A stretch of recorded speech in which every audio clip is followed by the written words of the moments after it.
Cubism, guys. In the curriculum site, under juniors, under theory, and then art history. All right, we're going to stick with our art history for now and see how far we can take it. If you scroll down, we already did the Rococo. All right, so we're on Cubism. And so here's the Cubism presentation. All right, you all should have access to this. Should not be an issue. If you don't have access to it, if something's giving you a problem, just let me know. And we're going to go over just a little bit about Cubism, just so you have an understanding of it. All right, so the basics behind Cubism are just this, and this is weird to look at, but basically, it says on the left and the right are the two different perspectives of the cube at the top. So if you look at, this is the cube at the top, and on the left and on the right are two different ways to look at it, okay, where B's in the front and then A's in the front, all right? On the bottom is a combination of the two perspectives, producing a strange geometric form. So a lot of people want to think that Cubism is kind of like taking an image and sort of shattering it like glass and then pasting it back together. And that's kind of what it's like. But it's also showing multiple angles. So you're going to be doing a self-portrait. So you might show a side view of your eye and the front view of your eye. It's mixing angles and kind of matching it all together. The one thing I like about Cubism is that virtually anybody can do it because it doesn't take, you don't have to be a great artist for it. You have to be a great artist for it. But in terms of not being able to draw the human form, a self-portrait in Cubism is kind of an easier way to go about it, okay? So continue on, my friend. Why aren't you doing anything? Thank you. All right, there are two stages of Cubism. All right, you're going to be able to pick from which one you want to do your piece from. So there's analytic Cubism, which was 1908 to 1911, and then synthetic Cubism, which was 1912 to 1924. All right, this is what you want to look at when you start deciding on which style you want to go with. So analytical Cubism was concerned with breaking down forms analytically into simplified geometric forms across the picture. They were almost like drawings in the lack of color and monochromatic concentration on line and form. So this is a still life, okay? And you can see it's very geometric. Lots of line, lots of form, and there's not a lot of color to it, all right? Synthetic Cubism was mixed media and collage with the creation of a flatter space than analytical Cubism. There's greater use of color and greater interest in decorative effects. Collage in text and a fine art painting. Cubist paintings included cuttings from newspapers, sheet music, pieces of cloth, and painted text. Synthetic Cubism tended to push objects together rather than pick them apart for analysis. So in the analytical Cubism, they were taking it, breaking it apart, and then putting it back together very geometrically. But in the synthetic Cubism, it was much more colorful. They were taking things and bringing it together. They were doing collage. They were cutting up pieces of other things and putting it into the piece. So Cubist artists. Pablo Picasso, probably the best known. All right. And again, you can see that Picasso used more color, but you can see where the faces are really different. You've got side angles of noses, front angles of eyes, mixing it kind of together. Here's Georges Braque.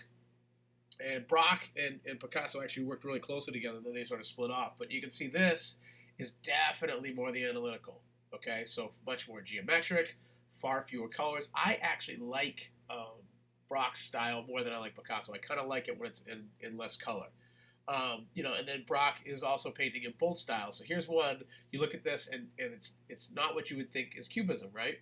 I know you've got an image in your head in terms of what Cubism is, but this is also Cubism. All right. Picasso and the Three Women, again, very analytical, very geometric.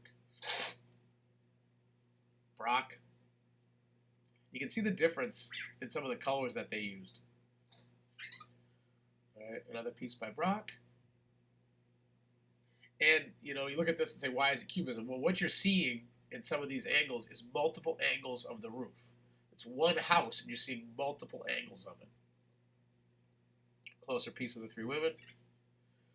This is fruit dish. You can kind of see the fruit dish. All right, so you can see, here's the peach. Here's another angle of the peach and another angle of the peach, and they're sort of combined together.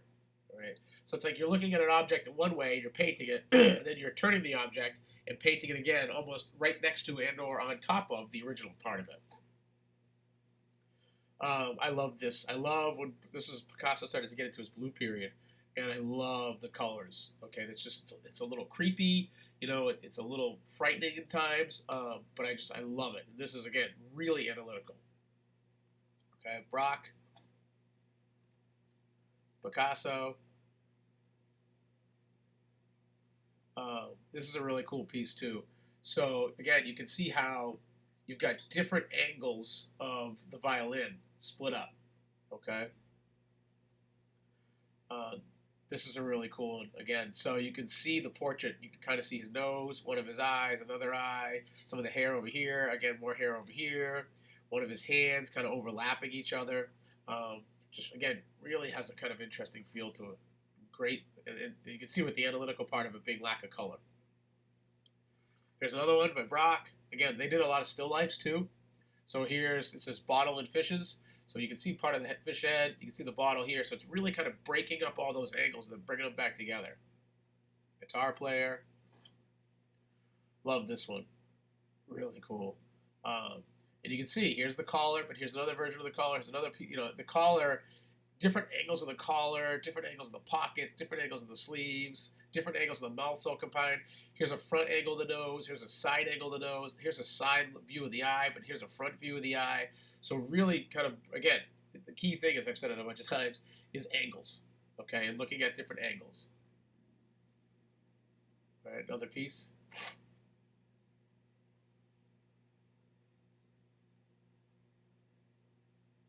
So this is more towards the synthetic part of it, and that's because he started to use text, okay, and started to bring other elements into it. Another artist will agree.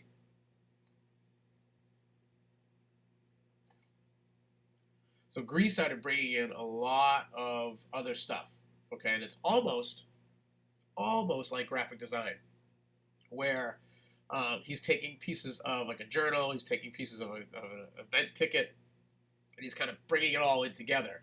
And you can see where it's just all sort of pieced together there. Here's another one, and notice the difference. So we get into the synthetic stuff, and it's not synthetic because it's synthetic like fake. It's synthetic just in terms of how they're bringing it all together. Look at the color difference.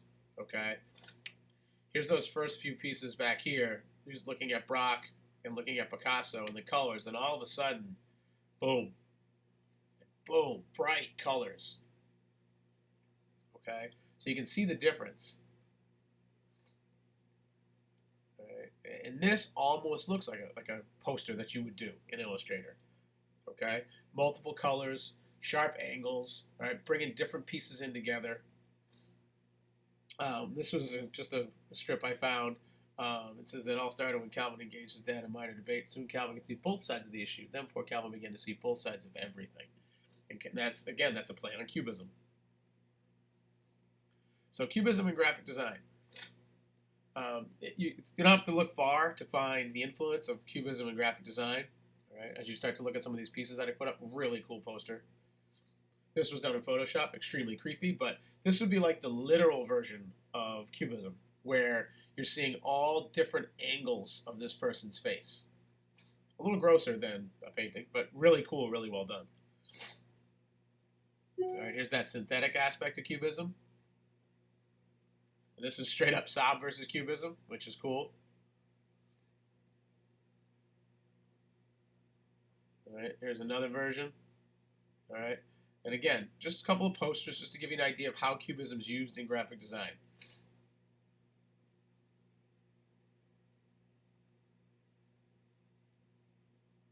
All right, so the project is to use a photo of yourself, or whether you use it on your phone or use it on your computer. And this says using Illustrator to turn your photo into an example of Cubism style. Well, you can do that if you'd like, but I'm not requiring it. Okay? If you go to your classroom assignment, all right, this will explain. We've obviously got to make some alterations to what's going on. So here's your assignment. And I'm going to give you 2 weeks to do this. All right, I want you to have enough time to really work on it. But because a lot of you might be doing this by hand, and I know some of you, Betsy, we're going to want to do this by hand, which is perfectly fine. This could end up being a really, really cool portfolio piece. I wish I had access to my files. I don't have my access to my files at my computer at school. I've got a couple of really cool student-based examples. At the end of the presentation, I show you a couple of little examples if you want to take a look at those, just to give you an idea of what a portrait looks like in Cubism. Okay, And you can do everything from kind of this to very much this. These are all Cubist portraits. I wish I had my student examples. I hadn't had a chance to put them up there yet. But this is basically what it's going to say. It says, please go over the curriculum presentation. Your assignment is at the end. You will be creating a Cubism self-portrait. You can use pen or pencil, paper, iPad, Illustrator, whatever you want to use to complete it, okay? Just 8.5 by 11 sheet of paper, 8.5 11 document, whichever you want to do. You have two styles to choose from, your analytical cubism or your synthetic cubism. Go back and take a look at the characteristics. See which one sort of you feel better about, all right? Both have very specific characteristics. Go through the presentation, pay close attention to the characteristics of each form of cubism. Make sure to decide which one you want to use to create your self-portrait. And yes, this is a self-portrait. I do not want to see drawings of anybody else, okay? Use a photo of yourself as a reference to complete this. You can hand in your final creation either as a JPEG, a PNG, scan or export it from the iPad, or a PDF from Illustrator, okay? Any of those are fine. So if you don't have access to the software, then don't use the software. Do it by hand, okay? That's not a problem. It's not worth any more or less to it, okay? If you have access to the software but still want to do it by hand, go for it, all right? You want to paint it. Try it out. It doesn't matter to me, okay? I'm giving you 2 weeks. It's not due to the 17th of April, okay, to complete this. I want you to have enough time to work on it, give it some great effort. It could be a really cool portfolio piece. You can always submit it for me for input, and I'll give you comments and return it. You can take a look at the presentation, all right, or this will make no sense, so we just went over that. There are examples of what I'm looking for at the end as well, okay? And you can certainly do a Google search for Cubism portraits to really get an idea of other ways people have done it to help you break down how you're going to do this. So like I said, it doesn't matter to me how you do it. If you want to do it in any of those different forms that I've got listed, you certainly can, okay? And you've got 2 weeks to do it. I'm kind of sitting on the schedule as though this is our coming up on our maroon cycle, all right? And so I'm following that. You're going to have a conversation with Mr. Nagel later about what you're going to be doing for him, or you may not be doing anything for him. That depends on your workload, all right? But that's about it. Let me know if you have any questions.